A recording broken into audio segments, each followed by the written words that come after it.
Hey there, welcome back. I'm Amanda, your life coach with Illumination Unlimited, and here with me today, as most of you know, is Brandon. Hello.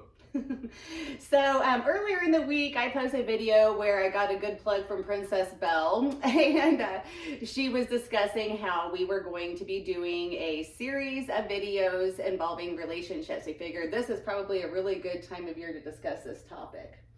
And so for today, we thought that we would focus on the holidays and the damage that they can do in your relationship. So now I know I have personal experience with this from previous relationships. I know all too well, and definitely see a lot of people in my life now that are currently experiencing this. So Brandon, what are your thoughts as far as like, do you have people in your life or people that you see around you that seem to go through a lot of extra stress in the relationship in the holidays? I mean, if they do, I think they hide it. I mean, because usually at that point when you've seen them, it's at a get together. Right. So yeah, I mean, I really don't know what's going on behind closed doors. I think Right. you'll see with certain couples, though. You know, as best as they've tried to hide it, you'll see a flare up happen, Right. even during a get together. Exactly. But you know, it sucks when it gets to that point. now personally, I haven't known a couple that really, you know, I wouldn't say uses the holidays, but where the holidays kind of really prompts a big blow up in the relationship. Right. But certainly one that I haven't seen one break up a relationship, fortunately, but I do, you know, I mean, and inherently they do bring stress, Yes. the holidays, and on everything that comes with it. So Right. I'm sure you're going to touch on that. Well, and so just from my perspective, I've been in property management for going on like 20 years non-consecutively. And one really interesting thing that I noticed from early on was right around November, especially sometimes, closer to Thanksgiving, sometimes like right after Thanksgiving, we would start to have either a man or a woman would walk in with a wedding ring on their finger, or, sometimes they weren't married and they were just in a relationship, but here nor there, would come into the apartment community that I was working for, and it would start just spilling their guts about, we can't do it another year. Like, we're going to get through the holidays and then we're done. Like, this is it. We're going to let the kids know after the first of the year, but we don't want to ruin everybody's Christmas. It's just too much. And you could just see, like, they were beat down and sad. And then, like I said, just with my own experience, especially when you have kids. Just from people you talk, where does it happen? Where does it go wrong? Who's wrong? Is it everything? Is it both parties? So I would say on the part of the female, where it can go wrong is you put really high expectations. You want to give everyone the perfect Christmas, especially if you have kids. You want to relive all the Christmases you wished you had by giving your own kids the very perfect Christmas, and you plan out fun, special things, and you buy the matching PJs, and you really, a lot of times, us moms with really good intentions stress ourselves out way more than we need to, and then it spills over. And especially, God, if the family's not responding to all of the stuff the way that she's hoping they would, like, then it's just an extra kind of kick in the butt. I can certainly see that. On top of the stress that it creates. And you do see why. I mean, given all the work that, I think most men can agree women put in the majority of the work for the holidays. So Right. they want to see people, they want to kind of see the fruits of that labor. They want to see it that it's appreciated. Exactly. So I get that. I get that. And you build it up in your mind, and you want the perfect Norman Rockwell, everyone's sipping eggnog around the fire, and, daddy's reading "'Twas the Night Before Christmas," and instead you've got, kids are arguing, and you're trying to get a perfect family picture, and nobody will make a normal face, and, you... This, just out of curiosity, social media, Oh, big time. does that exacerbate that? Yes. And as I've touched on in other videos, what it is, you're flipping through and you're seeing, this person has a Christmas tree that looks like Martha Stewart herself came over and decorated it. And then they have the perfect family picture. And so you're sitting here with your own, whether you have kids or not, your own, relationship is suffering at this point somehow because of the holiday stress, and you guys are now starting to just take it out on each other, and you feel safe doing that because that's your person, right? So they have to put up with you, so you think, but well, as bad as it ever was before social media, you Mhm. think that kind of enhances the whole Right. keeping up So, with yeah. the Joneses thing. Yeah, you're looking at your own personal situation and how that's not going the way that you want it to. And then you're looking at the social media and everyone's perfect pictures and not realizing that most of them are at home with their own stuff going Exactly. on. And they're looking at the pictures you're posting and wishing that they were you. So that's kind of how that works. I don't think you used the line before, the highlight reel. Yeah, you're posting the highlight reel. Yeah, you're not posting that, your kid went in the room and didn't talk to you the whole day because Mm-hmm. yeah. So and kind of like different things that I imagine probably create this stress on top of just things not working out perfectly. And even just the holiday, like shopping, having to go out into public, right? I mean, that's my thing. That's my trigger. Right.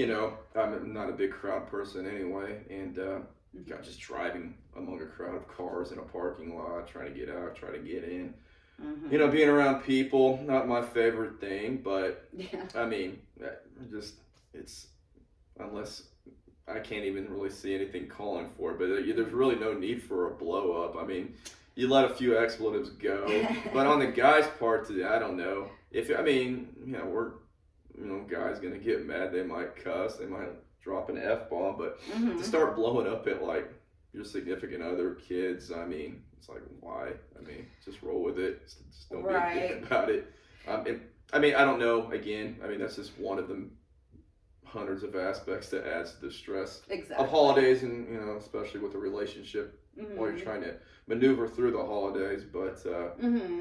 there's always a strategy through each thing. I think you can get through with it, Right. unless there's like underlying problems in a relationship, Mm-hmm. and it's just volcanoes with the holidays. But if you're solid, you can get through each and every one of these things that the holidays presents to you. Right. So, Well, I think you hit the nail on the head with if you have pre-existing issues. oh, you guys are divorcing. Oh God, yeah. Your relationship, The holidays it's are any going to come New Year's. exacerbate it. You're going to go ahead and put a deposit on that apartment for after the You New ain't getting that New Year. Year's kiss. You're not Don't getting that. that kiss on New Year's. Yeah, if you come into the holidays and you've already got issues, or you might suffer through it, but you're going to be thinking about divorcing. You're going to be sitting across the room, despising Right. that person that is, and You start bargaining and do the pros Mhm. and cons of leaving, and as opposed to not. Right. I'm sure that And happens too. I've also learned that in property management, a lot of people that would come and leave a deposit, we'd be getting a call back after the first of the year, and yeah, we decided we're going to go ahead and work things out. And it's, I was always happy for those people, except for you'd be surprised how many times those same people come back in 6 months to a year and be like, yep, it's over. It's like, did they actually resolve anything, or did they just kind of bury it for now? We can get through it. We're cool. That's exactly it. No. Because it's like after the stress of the holidays, I'm sure you just want to be like, I don't even want to take the time to deal with my relationship crap. You're burnt out. You're already you Yeah. got to the other end of the holidays. You're burnt out. The problem is when you're in a relationship or a marriage, that's the most important thing in your life. That's at the top of your list besides your kids if you have them. But that's your life partner. Like that's the person that you're supposed to be creating the life that you want with. So to blow that off and to act like that's not important and just carry on and go back to work and no, there's because even if it's not showing itself right there in that moment, that resentment that you buried down is going to pop back She up. had a great beach ball analogy. Say it again. Okay, so it's like this. So with all of the stress and stuff that you're putting in your relationship, with each bit of stress, it's like you're blowing into a beach ball.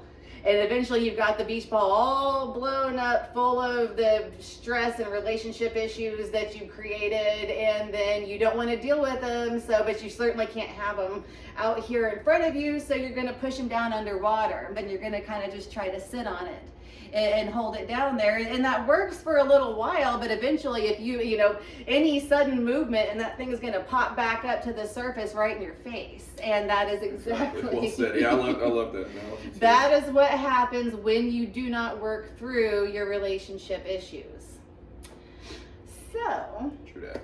we were discussing this earlier, and fortunately for us, and our relationship is still pretty new, but we didn't have the same holiday stress on our relationship that a lot of people get, and mostly because we both just kind of stayed going with the flow. We get invited to something, we make a plan to do that, but just the whole focus was kind of on just having as much of a good time and enjoying each other as much during the holidays as we possibly could. I mean, and that's ideally what it should Sure, be. and again, that's not everybody has that luxury of, like I say, when you're, you have kids, or you've got a bunch of family. There's things that you, well out of your yes. control to get in the way if you just ideally having a great time. I mean, there's just too many things that are factored in, which I totally get. Correct. We just didn't have to deal with those things. Right, You know, but but for those that do, and not to say that our relationship hasn't ever had any bumps in the road, and we've had to work through things together and come out on the other side, but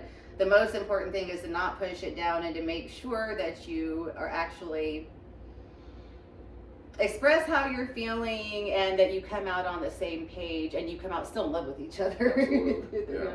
At the end of the day, that matters. Talk it out. Just Yeah. talk. I mean, if there's something bugging you, whatever it is, if it's something that you're doing, something that the other person, just talk about it, hash it out, and see. Right. And like I said, hopefully you're still in love with each other. And if it's a good, solid relationship, then chances are you will be. Exactly. And different things you can do. You can pick your battles. Ladies, moms, kind of pay attention to the things that are creating a lot of extra stress. If that perfect family picture that you're trying to get every year, like everybody hates it, everybody complains, it ends up in an argument, people not talking to each other. How important is that picture then? Just, take some candid shots, tell everybody they can make a goofy face, just stop stressing yourself out about the things that don't matter. If your family doesn't want to sit in line for 3 hours to go drive through a Christmas light show, right. They're saying, but take the special things, the enjoyable things. Ask your family what they enjoy doing. Let each person in your family pick something, a Christmas tradition that they want to do, so that they, everybody feels like they're a part of it. You don't have to micromanage, and you don't have to put all of that stress on yourself. Guys, watch your drinking. That's about it. Do that. Yeah, do that. Chances of a blow are probably minimal. Right, because you think it's going to soothe your stress, and instead it just gives you that extra fire you need to really tell everyone how you think. And don't criticize I would say don't criticize. I mean, there's a lot that women would like to do, I'm sure, like everything you mentioned, and a lot of, don't fight them on every one of them. Well, then, know where to be a good sport. So yeah, absolutely, it's part of it too. Brandon here took Christmas pictures. A friend of mine was willing to take some Christmas pictures for me, including yours truly, Karen Teddy. She was in the bulk of them. She and I was holding her in the bulk of them. Yes, and not something like a lesser man would have been like, this is kind of ridiculous, like this isn't an actual, this isn't a child. Fortunately for you, I don't take pictures. myself that seriously, so it was fun. And we had fun, and the pictures were great, and Teddy, I know she was glad to be a part of it, and yeah. So, and that was really special for me. That meant a lot to me, and that then in return, I put thought into doing special things that I knew that Brandon would appreciate, and just try doing that for each other. Yeah, and you'd be surprised how much you'll get out of doing it. The things you probably Right. thought you wouldn't. I mean, because at the very least, they're going to enjoy it. Exactly. So that's good enough for me. Yeah, and just try to be on the same team as much as you possibly can. Again, after the fact, let's say the damage is done. And now we're sitting here into January. January 11th. Yeah, so it's like today, January 13th, Friday the 13th. Not a good time. I wouldn't hash out anything. Wait till say, Saturday the 14th. Yeah, don't start drinking and start hashing stuff out. But Friday night, you get home from work. It's 6:30. You guys start hammering into the vodka. Don't do that. Don't do it. Yeah, maybe start writing a letter or stuff. Like I said, a couple things. Say if you're not great at communication verbally, or you have a hard time discussing things without getting too heated, then actually a heartfelt letter where you don't try to get in digs and hurt someone's feelings, but where you explain how you feel, could be one option. Or we jokingly talked about doing the Festivus thing. No, you brought that up today, which is. I mean, yeah, see where you're at. I mean, and like you said, like anybody that watched Seinfeld knows what's the area of grievances, where you sit down and. Yeah, I mean, at the very least, I mean, you were talking about if there were some things that you've been fixated on that happened over the holidays, and then they need talked through. Either you are going to talk through them, or you might find out I mean, we did bring it up, and I don't know, the relationship can't go forward. Maybe. And chances are that you guys had something very underlying that's been there under the surface Right. for a while. If it goes, if it happens that way. Exactly, but maybe that'll be the final straw. But either way, bearing it, I mean, you're just gonna be dealing with that. You'll be kicking the can Hmm. down the road 6 months later. So. I mean, Exactly, and as much as it hurts, and like I say, it's tough to say you have a family and kids and everything, and separation and divorce and all that. It doesn't have to be as brutal as what a lot of people make it. Right. I do want to say, however, that's easier on the kids than living in a toxic home where it's clear that like their parents can't stand each other, and it's also one thing that I've learned is life is. Life is too short to begin with, even when you get to live a long time, and nothing is promised, and it's definitely too short to be miserable Absolutely. in a relationship. What's where, the point? I don't yeah, know. For outside, outside eyes, I don't know if that's the reason people do it. I mean, I know people have too much skin in the game. Whatever they tell Mhm. themselves to justify, they have too much skin in the game financially, how it might appear, their status wise to Exactly. people. Well, and like you'd mentioned, you always had people kind of drilling you about, why aren't you in a relationship? Why isn't this, and, and some people, which is good because you shouldn't. If it was a because then, societal status thing, like, Yeah. who cares? Who gives a shit? exactly, Worry but about a lot yourself. of people do, and then they end up forcing themselves into not good relationships, and then force Settling. themselves to stay in them just to save face because other people, think something's wrong with them. Because they don't want to go to the next Christmas single. I mean, I get how they can play a right. role, but I mean, sometimes you just got to be comfortable with yourself to get to that Exactly. point. And then it's like, yeah, well, this kind of sucks. I'm alone here on Christmas, or I'm going to this dinner with a bunch of friends and I have no one. It Mhm. might suck, but if you can tell yourself I'm better off than I was. Right. Well, you're way better off if you're happy with yourself. You're way better off than you're going to be miserable in a relationship. So, but yeah, like I say, I think a lot of people would do well with some aftercare after the holidays. And so, Brandon and I are going to be coming back. We discussed this. We want to start